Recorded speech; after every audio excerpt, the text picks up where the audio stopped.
wasn't doing well in med school. I was close to failing out. In fact, I did fail. I had not only failed my first step of my medical board exam, I also failed my second step.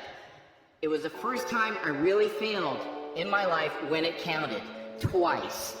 And I was taught all my life as a kid not to fail. If you fail, you're a failure. You're a failure. And I tell you, those standardized tests are culturally biased, okay? Against people who don't study very hard. Now, I didn't know if medicine was the right roadmap for me. I was at a crossroads. I was thinking maybe I don't have what it takes to be a doctor, so I really had to figure out who I was. And my mentor at Oxford said, you never have to choose between comedy or medicine. He predicted I would blend both worlds. And that's exactly what happened when I created Dr. Ken show on ABC, although based on my medical life. And quite honestly, he saved my career. I worked in his lab for a year. I got published in the Medical Journal of Gastroenterology. I even got UNC Med School credit for it. Long story short, I was able to hang in there just by pure persistence. And at the end of the year, I retook both steps of my board exams here in New Orleans at the Superdome and passed, and ultimately was able to graduate medical school.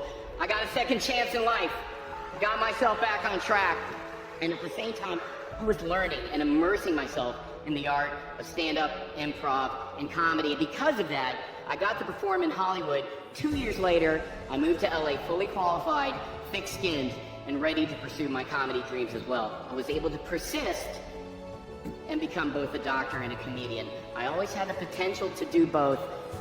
I had the tools, but it doesn't matter if you have the tools.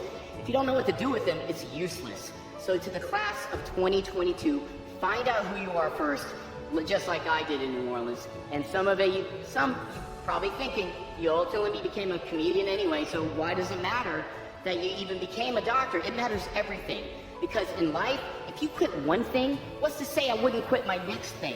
What's to say I wouldn't quit being a comedian? There is so much rejection and failure in Hollywood, far more than in any other profession. It's not comedy, persistence is my greatest talent.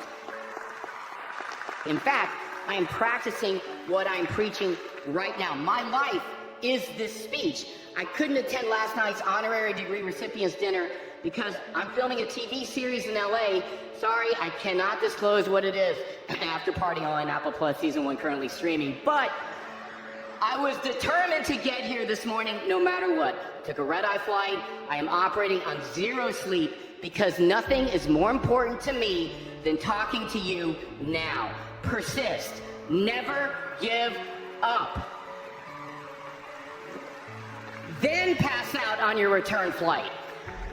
I challenge you, the graduating class of 2022, to find your toughness, cultivate your love for what you do, and never give up. Thank you. Trust me, I'm a comedian.